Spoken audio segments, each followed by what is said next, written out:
As a massage therapist for over 20 years now, I study and treat pain.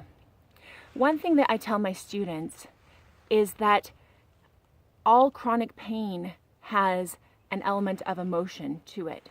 So, for example, even if you experienced a car accident and you have this very blunt force trauma to your body normally would have taken care of that and would have gone through the healing process. But if you're in a state of chronic pain, then your body is stuck.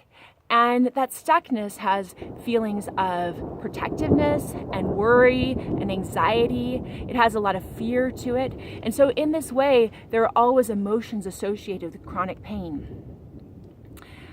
I also often tell my students that a really great massage is a form of meditation. I didn't realize this until I went through my own extreme pain healing processes. And I didn't realize it until I had studied meditation. But as I work with clients and I help them feel the pain that they're experiencing in a safe way and in a way that brings awareness to it, I find that this pain diminishes. And it is much like meditation.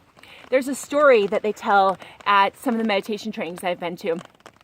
And it comes from Buddhist tradition. And it's the story of a king,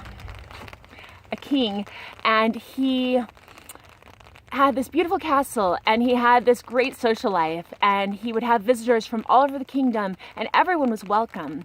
He was benevolent. He was everything that you would want in a king. And he one day decided that he was bored, as is often the case with good kings. And so he said to his people, I would like to go on an adventure. And so he decided, I'm going off on this adventure. So he said goodbye to the cook, and he said goodbye to the bellman, and he said goodbye to the chambermaid, and he told them to take care of guests and to keep things running as they were in the kingdom, and to make this a place where everyone would feel safe and everyone would feel welcome. So they continued on, and the bellman kept greeting guests, and the chambermaid kept providing beautiful accommodations and taking care of guests' needs, and the cook continued making amazing meals until one day there was a knock on the castle door. And when the bellman opened the door, there was the most hideous, slimy, green monster. And the bellman was scared, and he was taken back. And he told the monster, you have to leave. You're not welcome here. And the monster just walked into the castle and insisted on staying. He smelled food in the kitchen, so he marched into the kitchen. And he said to the cook that he was going to eat the food. And then he began to eat the food. And the cook tried to pull the food away from him. And the more the cook tried to pull the food away from him, the more the monster gobbled down the food. And he began to grow bigger and bigger and bigger. And while the bellman and the cook worried about what they would do about this giant, slimy, green monster that was taking over the castle, the chambermaid peeked in and saw the monster. And it scared her. So she decided that it didn't happen. That didn't happen. This is not here. This is not affecting me. This is not part of what could ever happen in our beautiful castle. So she disappeared into another wing of the castle, another corridor. And she stayed there and refused to go into that part of the castle. So this continued on for the remainder of the king's journey. And then finally he came home. And as he came home, he saw that the entire castle was in disarray. That it was dirty, that people weren't doing their jobs, that there was a feeling, a resonance of fear in the kingdom. So he walked into the castle, and the bellman greeted him and told him, like, Sire, there's a giant, scary, slimy green monster in our castle. And the king said, it's okay, I've got this.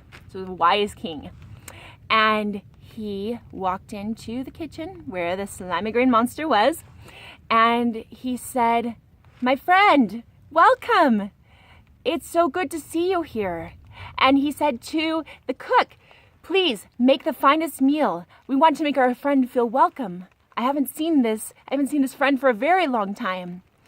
And so the king sat down and he prepared the very best feast and ate with the slimy green monster. And he told the chambermaid to prepare the best room possible in the castle. And so she went to prepare a beautiful room and a beautiful space for the slimy green monster.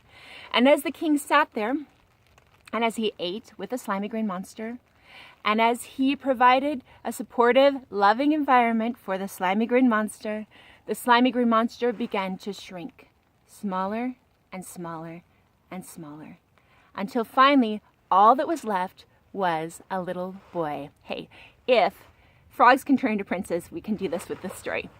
So he was a little boy, and the king gently picked up the little boy, and he carried him upstairs, and he tucked him into bed, and the kingdom was no longer in fear, and everything went back to normal. So this is a metaphor for the way that we look at our emotions and go deeply into painful sensations in the body in meditation. But when you receive a massage, an assisted meditation, and you have the help of another person that is aware, that is using their mirror neurons, so I'll talk about that more later, but their ability to really use intuition and to almost merge with you and to have empathy and to feel what you're feeling in a safe way, then a lot of our problems simply dissipate.